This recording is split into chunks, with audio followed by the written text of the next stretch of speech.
Good morning friends, welcome back to our YouTube channel. SSC JE की तैयारी के साथ ईएससी 2023 की तैयारी कैसे करें, इस संदर्भ में बहुत लोगों के व्हाट्सअप मैसेजेज आए थे और कई लोगों ने कॉल्स भी किया था और यही उनका कहना था कि sir I just want to know your point of view.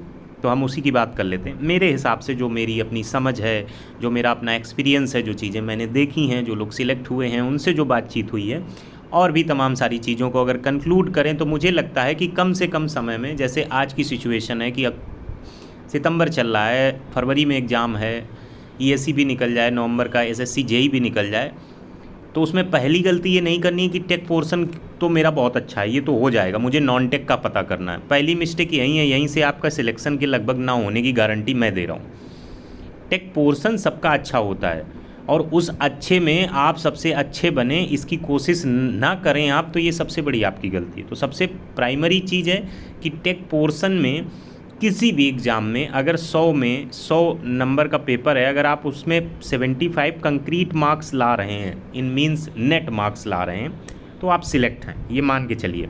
अब पेपर बहुत ज़्यादा हलवा वाली सिचुएशन ना हो तब, वो बहुत रेयर केसेज में होता है। अब बात आती है कि एसएससी जेईई और ईएससी के टेक पोर्शन को ऐसा कैसे करें कि हम मैक्सिमम मार्क्स के जोन में रहें, हम टॉप 10 टॉप 20 में खड़े रहें। तो उसका एक तरीका है। तरीका ये है कि लोड लेना पड़ेगा, पेन सहना पड़ेगा, बोरियत सहनी पड़ेगी, पेन उठाना पड़ेगा, नोट्स बनाने पड़ेंगे, बुक्स उठानी पड़ेगी, ये सब करना ही पड़ेगा। कोई निंजा टेक्निक एग्जिस्ट नहीं करती है कि हमने कोई किताब को 4 घंटे पलट लिया, किसी मोबाइल से कोई वीडियो देख लिया, तो ऐसी कोई निंजा टेक्निक नहीं है। फिर इन एग्ज़ामों की बात ना करो कि आप अपने भारत सरकार की गाड़ी चाहते हो, तो फिर उस लेवल का एफ़र्ट लगाना पड़ेगा। हर किसी को मिलती भी नहीं है, क्योंकि एफ़र्ट हर कोई डालने की क्षमता नहीं रखता है, योग्य नहीं मानता है, या इतना समझदार है कि दूर से ही कह देता कि भाई ये मेरे बस की बात नहीं है। जिनके है उनके लिए कांग्रेचुलेसन, मेरी दुआ है। तो वो फिर जो भी काम करता है उसको वहाँ से दुआ अपने आप मिलती रहती है। वो अंडरस्टैंडिंग के लेवल पे बात है। अब बात आती है कि नहीं, हमें एसएससी जेईई और ईएस के लिए अपने एफर्ट डालने हैं, तरीका और रिसोर्सेज जानना है।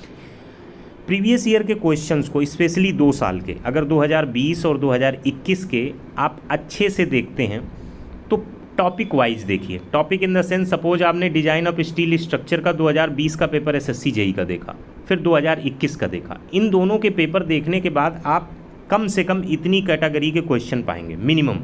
कुछ लगेंगे बहुत इंपॉर्टेंट है, ये तो पूछे जाते हैं हर एग्ज़ाम में। कुछ लगेंगे ये बार बार पूछे जाते हैं हर एग्ज़ाम में, इसको तो छोड़ते ही नहीं हैं।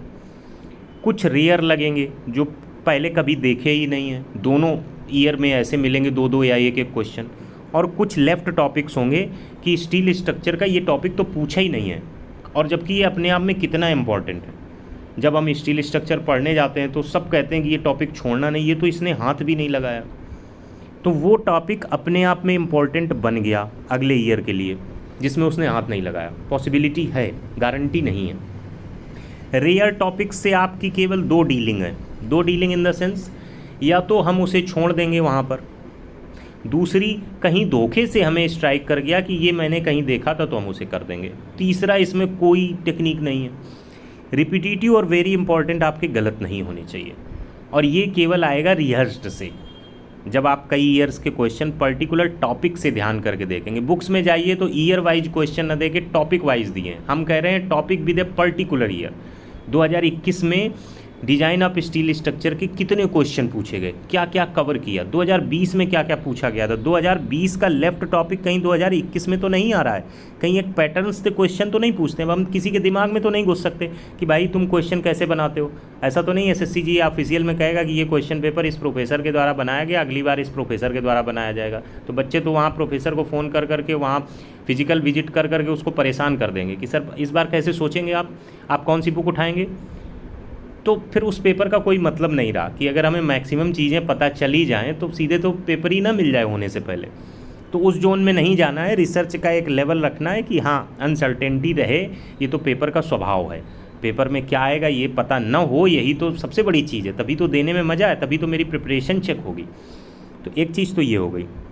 अब कंक्लूड कैसे करना है, conclude in the sense ES IES को कैसे उसमें इन्वॉल्व करें, आईईएस की प्रिपरेशन कैसे इन्वॉल्व करेंगे। जब एसएससी जेईई के इस चीज़ को आपने कर लिया, सपोज हम रखते हैं कि आपने डिजाइन ऑफ स्टील स्ट्रक्चर के लिए 4 दिन बुक किए और 4 दिन में आपने 6 घंटे दिए टेक को, 6 घंटे दिए टेक को, 3 घंटे एसएससी जेई के हमने 2020 और 2021 के पेपर में माथापच्ची की। यही काम हमने ईएससी आईईएस प्री के 2020 और 21 के पेपर में की और कोरिलेट किया, तो हमें रेंज पता चली डिजाइन ऑफ स्टील स्ट्रक्चर की, डेप्थ भी पता चलेगी आपको कि अच्छा कंप्रेशन मेंबर में यहाँ पे ये पूछ रहा है, इधर सिलेंडरनेस रेशियो पूछ रहा है, इधर विड्थ पूछ रहा है, इधर हाइट पूछ रहा है, इधर स्पेस पूछ रहा है, इधर कोड पूछ रहा है। कंप्रेशन मेंबर में ये आता है। फिर हम अब चाहें हम गाइड बुक पे जाएं, नोट्स पे जाएं, उसमें कुछ टॉपिक्स ऐसे होंगे जिनको बिल्कुल बेसिक तरीके से समझना है। अब वहाँ राफ्टर लिखा है, पर्लिन लिखा है, rafter is this, Perlin is this, rafter is this, उसको इमेज में देखो, उसको वीडियो में देखो, उसको प्रैक्टिकल वे में देखो। कैसे देखोगे? जस्ट गूगल और यूट्यूब का सही उपयोग। हम अपने पर्टिकुलर टॉपिक के बीच जब तक फिजिकल फॉर्मेट में एक कनेक्शन नहीं फील करते हैं तब तक उस टॉपिक पे हमारी असली पकड़ नहीं आती है। ईएससी और एसएससी जेई के क्वेश्चंस में जो न्यूमेरिकल क्वेश्चन होते हैं उसको जनरली स्टूडेंट्स अपने मेंटल लेवल पे कैपेबल हो जाते हैं, लेकिन जो कॉन्सेप्चुअल क्वेश्चन होते हैं उनसे कनेक्टिविटी नहीं होगी तो वो चीज़ें उतनी अच्छे से नहीं होंगी, एटलीस्ट फाइनल एग्जाम में सिलेक्शन होने के पॉइंट ऑफ व्यू में तो नहीं होंगी। तो यहाँ पे आपको ये सबसे ज़्यादा करना है कि कोरिलेट करना है, टॉपिक की डेप्थ समझना है। अब अगर आपने एक दिन का काम ये किया, अब दूसरे दिन आपको क्या करना है? दूसरे दिन आपको अदर ईयर्स पे जाना है, अदर ईयर्स के क्वेश्चंस को देखना है।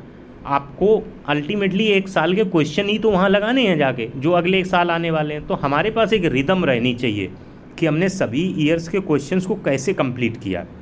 और प्रीवियस ईयर क्वेश्चन किसी भी अगर एग्ज़ाम के आप लगाते हैं तो हमेशा पॉजिटिव ही है, कितनी भी आप बुक पढ़ लें, कितने भी आप टैलेंटेड हों, प्रीवियस ईयर क्वेश्चन लगा के आपके मार्क्स बढ़ने ही हैं, तो इसमें कोई निगेटिव तो है नहीं। तो ये एक चीज़ क्लियर हो गई कि किसी टॉपिक को अगर आप सोचो कि डिजाइन ऑफ स्टील स्ट्रक्चर को आपने 4 दिन दिए हैं और जिस तरीके से हम बोल रहे हैं वैसे आपने किया है, और मैंने ये भी लिखा है कि on notes of at least 10 pages पर सब्जेक्ट, एक सब्जेक्ट के 10 पेज के नोट्स जरूर बनाओ, जो रिवीजन 4-5 दिन जब एग्जाम के बचे तब काम आ जाएँ आपके। और उसमें इंपॉर्टेंट रिपीटिटिव रियर और लेफ्ट टॉपिक्स को ध्यान में रख के बनाओ कि कौन तो पूछा ही जाना है, कौन तो छोड़ा ही नहीं जा सकता है, कौन छोड़ा गया पूछा जाना इंपॉर्टेंट है। माइंड मैप टाइप के बड़े बड़े कॉलम्स, बड़े बड़े रेक्टेंगल फॉर्म में चीज़ें लिखी हैं आपकी 10 पेज में। अब सोचो 10 पेज है, मैक्सिमम कितने टॉपिक्स हैं सिविल में? 11 टॉपिक, 10 टॉपिक बड़े बड़े 15 हो जाएंगे ज़्यादा से ज़्यादा। अब आपके पास 15 छोटे छोटे मॉड्यूल पंचेज 10 पेज के रखे हैं, 4-5 दिन पहले उसको आपने बहुत अच्छे से देख लिया, तो जब आप एग्ज़ाम में बैठेंगे तो अल्टीमेटली काम क्या आता है? 3 घंटे या 2 घंटे में ये सारी पढ़ाई हमारे सामने एक स्ट्रेटेजिकल पॉइंट ऑफ व्यू से क्वेश्चन के साथ साथ हमारे दिमाग के सबकॉन्शियस माइंड से कॉन्शियस माइंड में पहुंचती रहे। तो जब सबकॉन्शियस माइंड में स्टोर करने लायक आप पढ़ेंगे तभी तो वो पहुंचेगी।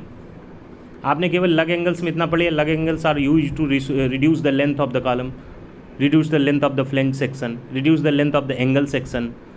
एंगल सेक्शन क्या है, फ्लेंज सेक्शन क्या है, किस चीज़ की लेंथ रिड्यूस हो रही है, पर्टिकुलरली सही में लग एंगल प्रैक्टिकली होता कहाँ है, हम क्या इसको और बेहतर तरीके से समझ नहीं सकते? सेल्फ इंक्वायरी के वे में जब आप प्रिपरेशन करेंगे ना तो वो प्रिपरेशन बहुत ताकतवर हो जाती। छोटा मोटा क्वेश्चन तो टिकेगा ही नहीं आपके सामने, वो आते ही भस्म हो जाएगा। उसमें डाउट लेवल पे चीज़ें नहीं रहेंगी कि हम आंसर की इससे मिलाएंगे, क्योंकि आपने बगल में बुक भी रखी है स्टैंडर्ड। अच्छा, इसमें कुछ गलतियां ना करिएगा कि हमारे पास प्रीवियस ईयर क्वेश्चन बुक्स हैं and I want to be IES, ये गलतियां ना करिएगा। आपके पास कोड भी होने चाहिए प्रिंट आउट निकला हुआ, आरसीसी, इन्वायरमेंट, स्टील, ये सब चीज़ें एग्जिस्ट करनी चाहिए। हर चीज़ डिजिटल कंटेंट से पचाने से सब कुछ नहीं होता है। आपके पास स्टैंडर्ड बुक होनी ही चाहिए हर सब्जेक्ट की। If you want to be an IES, if you want to appear in IES pre, to show some of your friends, to show your family members, to show someone else कि that I have given IES, तो वो फिर अलग level है। अब इसके बाद क्या होता है कि जब आप ये काम, जैसे मैंने बताया, अगर आपने 4 दिन एक टॉपिक के लिया तो टोटल अगर टॉपिक हम 15 कह रहे हैं, 12 से 13 टॉपिक भी मुश्किल से हैं, 11-12 टॉपिक हैं। 50 दिन अगर आपने ये काम किया तो गूज बम्स आएंगे आपके अंदर, सारे टॉपिक कवर हो गए हैं, क्वेश्चंस भी सब नोन रहेंगे। किसी भी मॉक टेस्ट को फिर आप उठाएंगे तो आप, जाहिर सी बात है, फिर रैंक आएगी आपकी। तो ये लगेगा कि अब तो टायर 1 भी अच्छा होगा, हो भी जाएगा, ईएससी प्री भी अच्छा हो जाएगा, सब ठीक है। उसके बाद मिला क्या आपको? आप टायर 2 में ढीले पड़ गए, मेंस में ढीले पड़ गए। तो वहाँ पे उस गूज बम्स को, उस फीलिंग को, उस ब्लिसफुल कंडीशन को मैनेज करना है और उस रोटेटिंग साइकिल ऑफ हार्डवर्क को अपने हिसाब से बनाना है कि अब इसमें चैलेंजेस क्या हैं। जो इतना कर लेगा वो उसका भी चैलेंज बना लेगा, इसमें कोई शक नहीं है। उस चैलेंज को बनाने के बाद अगर कहीं बीच में आप डाउन मारते हैं कि क्या हो ही जाएगा यार, इतना अच्छा हुआ, हो ही जाएगा, तो ये चीज़ें याद रख लेना पॉजिटिव पॉइंट ऑफ व्यू में, निगेटिव में नहीं, डिप्रेशन में जाने के लिए नहीं है ये चीज़ें। कि जो प्रिपरेशन आप कर रहे हैं, अगर 200 सीटें सिविल की ईएससी में हैं तो आपके सामने 600 से 700 स्टूडेंट होंगे जो आपको डरा रहे होंगे, इन द सेंस कि बेटा अगर धीमे पड़े तो हम तुमसे आगे निकल जाएंगे। अब उनको समझना कैसे है? आज की डेट में IIT Kanpur, IIT Delhi, IIT BHU, IIT Roorkee, इसके जो बीटेक के स्टूडेंट हैं ये थर्ड ईयर से ईएससी का प्लान माइंड में डाल लेते हैं, और उनके लिए ईएससी का प्लान उतना ही सरल है जितना आज की डेट में एक कॉमन स्टूडेंट के लिए एसएससी जेई। अरे एसएससी जेई भी निकाल के क्या हासिल होगा, ऐसे ऐसे वाक्य बोले जाते हैं। जब तक फाइनल सिलेक्शन में फेल ना हो जाएं या सिलेक्ट हो जाएं, वो अपनी मेहनत पे निर्भर करता है। आज की डेट में एसएससी जेई निकालना, आज की डेट में टाइम की बात होती है, जब कंपटीशन ही नहीं है, नॉलेज ही नहीं है, रिसोर्सेज ही नहीं है। तब तो ये होता था कि इतनी सीट है, उतने स्टूडेंट भी नहीं है। 25% of fresh IITians BTech target रखते हैं और कुछ मूव कर जाते हैं, अच्छी अच्छी कोचिंगों में भी पढ़ते हैं। वो कहीं कहीं ऐसा भी कर देते हैं कि वो यूपीएससी की तैयारी करते हैं, साथ में ईएस लेके चलते हैं, देख लेते हैं यार इसमें रैंक आ जाएगी तो 1-2 साल जॉब कर लेंगे, बाकी निकालना तो यूपीएससी में रैंक है। बहुत सारे ऐसे हर साल ऐसे निकलते हैं। एमटेक आईआईटी कुछ ऐसे स्टूडेंट्स हैं जो ये सोच के करने जाते हैं कि हमें एमटेक नहीं करनी है, we just need the environment and we will only want to focus on ES. वो एमटेक छोड़ कर ही मन में आते हैं, और जो फ़ीस जमा करते हैं वो अगर 6 महीने भी वो थोड़ा बहुत क्लास गए हैं तो उनकी स्कॉलरशिप आ जाएगी, फ़ीस इक्वलाइज हो जाएगी, कुल मिला के उनको 1 साल वो इन्वायरमेंट मिल जाएगा, वो एनर्जी के लिए फूड अवेलेबल हो जाएगा, और वो निकाल देते हैं। लेकिन वही है कि एक आईआईटी से 1 या 2 बच्चे ही निकाल पाते हैं। ऐसे ही सुपर टैलेंटेड बैच में ईएससी फेल्ड स्टूडेंट्स रहते हैं, जो इंटरव्यू में फेल हो जाते हैं, वो भी बहुत अच्छी परफॉर्मेंस रहती है। तो ये सब मिला के बहुत ज़्यादा जब स्टूडेंट्स तैयार होते हैं तो 400-500 होते हैं, हमने इंक्रीज कर दिया 600। इनसे आपका कंपटीशन है। इनमें भी बहुत लोगों के मन में बहुत से विचार आते हैं, ऐसा नहीं है कि इनमें विचार नहीं आते, ये लैक नहीं करते, एनर्जाइज्ड रहते हैं, ऐसा कोई गारंटीड नहीं है। सबके ऊपर तमाम इन्वायरमेंट का असर भी पड़ता है। आप एक सिंपल से शहर में एक कमरे में रह के highly motivated, highly pure thought से पढ़ रहे हैं तो आप पॉसिबली ज़्यादा अच्छे मार्क्स लाएंगे रेदर देन कोई दिल्ली में तमाम पैसा, तमाम समस्याओं से घिरा हुआ है और बहुत हार्ड वर्किंग है, उसके ऊपर भी इन्वायरमेंट का असर पड़ता है।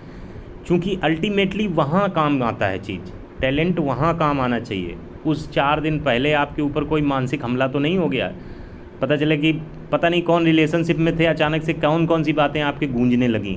वो सब चीज़ें एक बड़े बड़े लेवल पे भी इंसान को परेशान कर देती हैं, तो बहुत फ़र्क पड़ता है। इमोशनली इंटेलिजेंट होना टाइम के साथ, ये सब भी बातें असर डालती हैं। ये बातें मैं इसलिए कहता हूँ कि मैंने देखा है लोगों को, और ख़ुद का भी मेरा अपना अनुभव है कि टैलेंट ऑलवेज विंस ऐसा नहीं कह सकते हैं। टैलेंट ऑलवेज विंस इसकी गारंटी नहीं है, उसके साथ कई फैक्टर लगते हैं कि टैलेंट को आप उभार पाएँ, ला पाएँ, उसके लिए बहुत फैक्टर मैटर करते हैं। अब इसके बाद अगर हम बात करें नॉन टेक पोर्शन की, तो non tech portion SSC JE के लिए हम पहले भी बता चुके हैं कि आपको करंट अफेयर्स और जनरल साइंस के सेक्शन पे बहुत तगड़ी मार देनी है।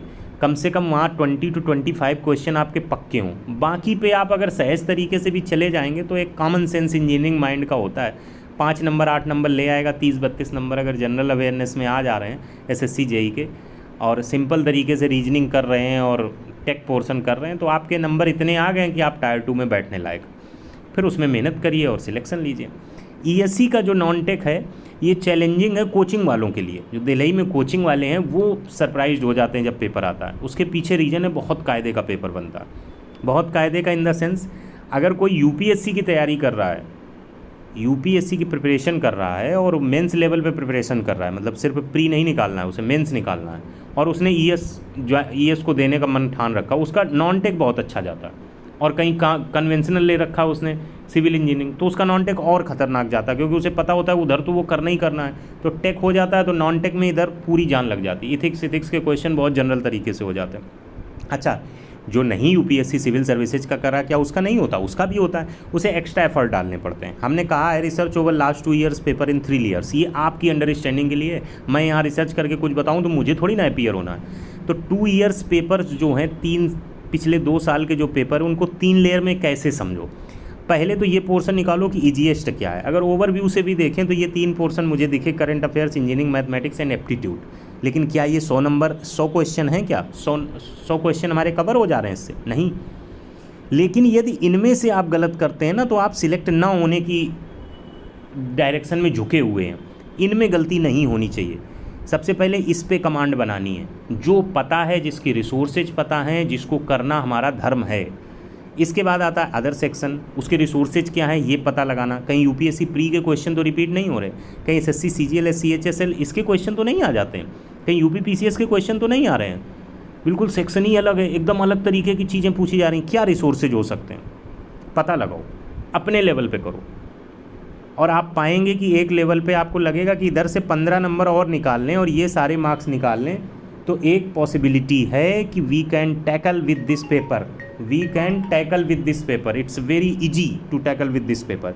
और आप देखेंगे कि जो कट ऑफ मार्क्स होता है, जो कट ऑफ मार्क्स होता है वो उतना जाता है कि अगर आपने ये पोर्शन और यहाँ 10 नंबर भी ले आए और निगेटिव नहीं लिया इधर से, और जो भी आपका अदर टेक वाला पोर्शन है उसके अकॉर्डिंग हो जाएंगे। इस पेपर में जिसके 50 नंबर आते हैं वो टॉपर्स की लिस्ट में आ जाता है। तो ये कभी मत सोच के चलना कि ये नॉन टेक में मैं कैसे करूं।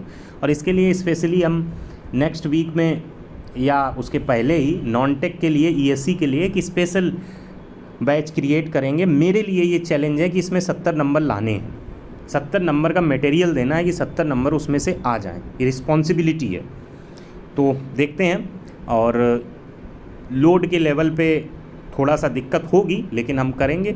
और हम चाहेंगे कि वो स्टूडेंट्स जुड़ें जिनमें ईएस निकालने की मानसिक क्षमता है और वो खुद को जानते हैं। जनरली बीटेक पास आउट के बाद पता होता है कि सच में हम कर पाएंगे कि नहीं कर पाएंगे। तो यही है, इसी प्रकार की प्रिपरेशन के लिए हमने ये वीडियो बनाया कि आप उस जिद के साथ खड़े हों, संकल्प के साथ खड़े हों, अपने कारण को बहुत इनर्जाइज्ड रखिए। जितना कारण बड़ा होगा उतना बड़ा लक्ष्य पाने के लिए एनर्जी मिलती है, और वो कंटिन्यूअस साइकिल में चलती है तो सफलता बन जाती है। Thanks for watching.